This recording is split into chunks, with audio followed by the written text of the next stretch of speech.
안녕하세요. 퉁치이탈리아에 다시 보고 싶은 영화 96번째 피아니스트를 쏴라 제2부 시작하겠습니다. 네, 1부에서 이제 그 영화 자체의 리듬을 좀 이해하면서 보시면 될 것 같아요. 레나하고 같이. 하지만 난 당신이 다른 사람들과 달라서 당신을 사랑하죠. 네, 늑대나 건달처럼 행동하지 않는다.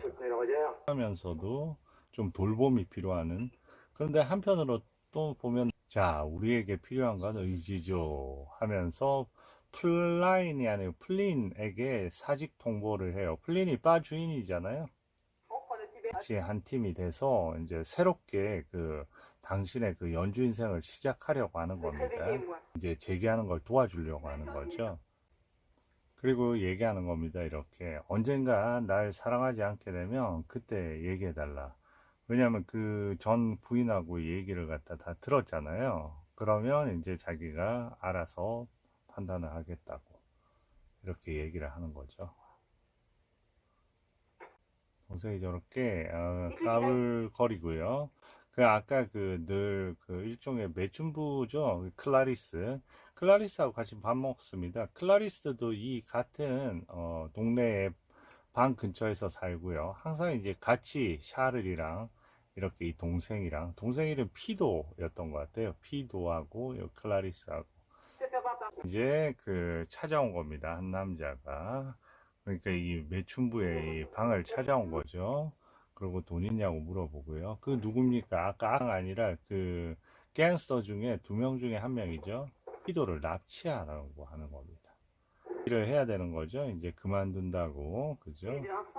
둘이 같이 왔고요. 거기에 대해서 이제 보면 예. 그리고 혼자 구석에서 피아노를 치고 있고요.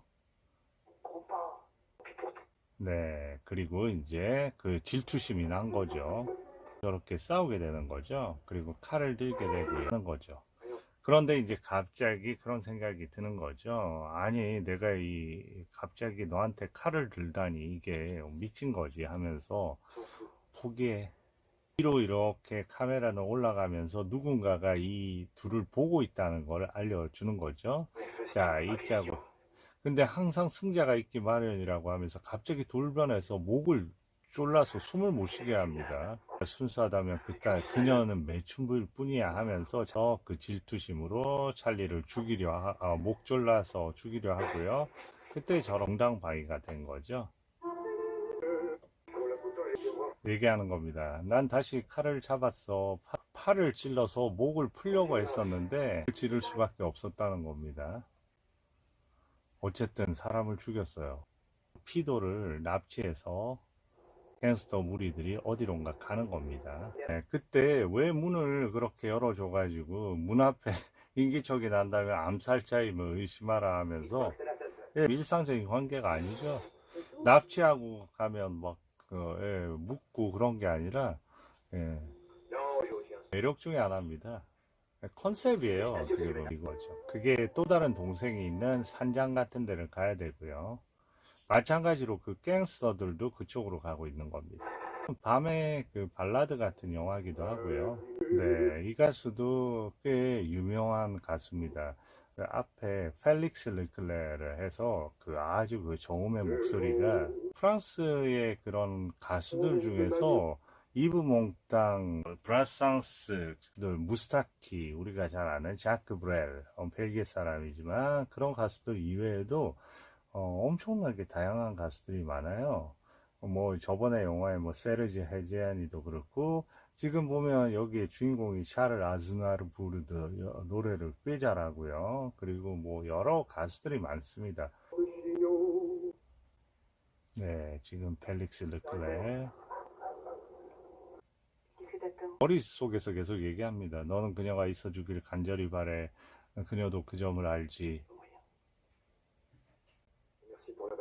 네. 차드는 또 다른 동생인 겁니다. 만나서 기쁜데 사실상 그 제일 큰형 치코하고 둘이서 이제 같이 그 스터의 돈을 갖고 도망가 버린 거죠. 여기 그 뭐야 큰형 연기를 하는 치코가 베르 렘이라는 배우거든요. 저 배우가 이제 그 첫 번째 영화 400번의 구타에서 장피에르 레오 그 어린 바나나의 아버지 역할로 나오죠. 네, 그래서 얘기를 합니다. 너무 심했어. 그래서 그들을 차버리고는 돈을 가졌지. 그러니까 돈을 가지기 위해서 다시 되돌려 받기 위해서 갱스터들이 계속 쫓아오는 거예요. 얘기합니다. 산페프레지, 너 여기 오니까 우리 한 식구 같이 좋군. 늘 보면 이 둘은 거의 형제들이 갱스터들 비슷하니까 같이 어울리기를 좀 싫어하는 거죠. 그런데 지금 동생도 살인을 한 거잖아요. 그래서 같은 처지가 됐으니까 되게 또 즐거워하는 겁니다. 네. 얘기를 하는 거죠. 14살 때 너무나 그 천재라고 해서 그 캐딜락이 와서 리무진이 와서 데리고 간 거죠. 학교로.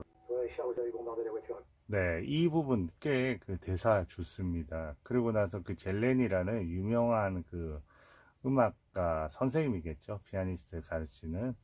예, 그런데 그때 너하고 리차드가 우리에게 돌세례를 퍼부었지. 막 자동차 가는데 거기에다가 돌멩이를 막 던진 겁니다. 근데 그걸 어떻게 표현하는지가 그 사람은 네, 네, 그 사람들이 물은 거죠. 아니 지금 저 돌멩이 던지는 저 사람들 누구냐 그랬더니 대답을 저 두 소년들요. 뭐라고 대답했어? 네, 형제라고 얘기했지. 그녀가 급히 말을 갖다 돌리기 시작했고 학교에 대해서 말하기 시작했지. 아름답습니다. 그동안에도 너희들이 던진 돌세례가 차이로 퍼부어지고 있었어. 네, 너와 리차드가 마치 나한테 말을 걸고 있는 듯한 느낌이었어. 네, 너는 이곳을 떠날 수 없다고. 언젠가는 돌아오게 될 거라고. 그렇게 말하는 듯, 속삭이는 듯 했다는 의미입니다. 이 부분, 이 대사 부분, 이 영화에서 저는 제일 아름다운 부분 중에 하나라고 생각을 해요. 일일이 대사를 다 들려드리지 못한 거는, 중간중간에 차 안에서도 대화하는 그런 해드리면 좋은데, 그렇게 되면 이제 여러 가지로 그게 예, 있어서 이 부분만 이제 처리를 해봤습니다. 네, 그 짐승들 곁으로 이 둘이 스스로를 이제 짐승이라고 생각하는 거죠. 그리고 이제 총이 저기라고 하는 겁니다. 올지 모르니까. 은근히 저런 어떤 그 음악들, 간간히 그 목관악기라든지 저런 게, 때때로 보면 이 영화가 그 잔잔함도 있고, 때때로 쓸쓸함도 있고, 앞에 뭐 우왕좌왕 하는 듯이 해서 약간 재즈 리듬 같은 그런 부분들도 있고, 그러니까 일종의 그 대화 자체도 하나의 음악처럼 생각을 하시면서 중간중간에 영화를 보시면 훨씬 이 영화는 제가 봤을 때는 음악에 가까운 영화예요. 얘기하는 거죠. 너는 그 뭐야 도둑질 하는 집 가문의 그 살인자일 뿐이야. 그러니까 이런 너한테는 어떤 종류의 광기가 있는데 이거 누구한테 물려받았을까?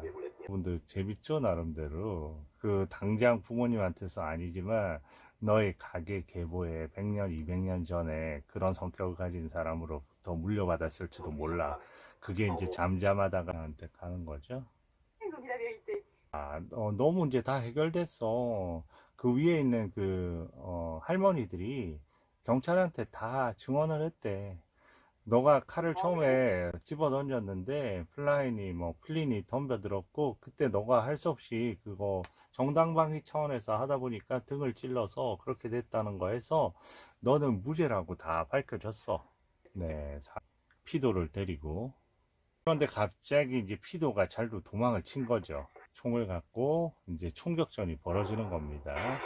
그 치과 이제 그 레나도 이렇게 도망을 가려고 하는데 좀 전에 총을 한 바퀴 해서 돌려 잡았죠. 그리고 그래도 나름대로 긴장감이 엄청 있죠. 왜냐하면 순식간에 화면이 휙휙 전환을 하면서 뭔가 긴박감 이런 부분이 어떻게 보면 B급 영화들에 대한 일종의 오마주 같은 그런 부분이라고도 보여져요.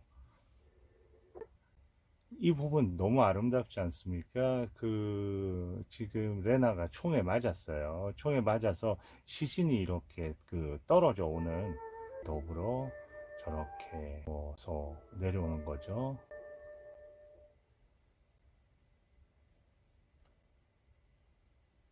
둘은 도망을 가는 거고요. 형제 둘은 총을 하나는 차를 타고 먼저 도망을 가고 뒤는 이제 쫓아가는 거고요.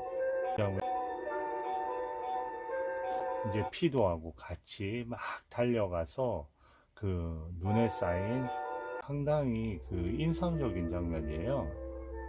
음악과 더불어 됩니다. 새로운 여인이 왔고요. 레나는 죽었고 또 레나를 대신해서 바에서 서빙을 하는 여인이 이제 고용이 된 거고요. 주는 거고요.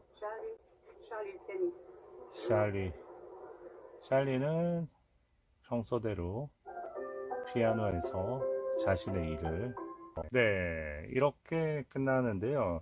영화 자체의 그런 그 느낌을 보시면 될 것 같아요. 꽤 여운이 남는 영화입니다. 그리고 프랑스와 트리포가 그 첫 영화의 그 성공에 따른 그런 나름대로 두려움도 있었을 거예요. 그래서 아마 이 두 번째 영화는 특히나 그런 좀 더 자유로운 생각을 갖고 만들고자 했던 게 아닌가 하는 또 생각도 듭니다.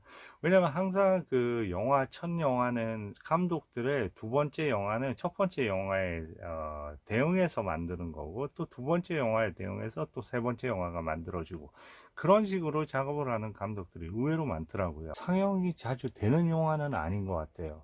프랑스와 트리포의 다른 작품에 비해서 이름은 피아니스트를 라는 이름은 좀 많이 듣는 이름인데 어쨌든 그 여러분들이 보시는 새로운 형식의 스타일의 좀 가볍지만 그 안에 진지함과 그리고 그 안에 쓸쓸함과 더불어 사랑에 대한 어떤 생각들과 성찰들이 가득한 그런 영화라고 생각하시면 되겠습니다. 좋은 감상 되셨으면 많은 구독 부탁드리겠습니다. 감사합니다.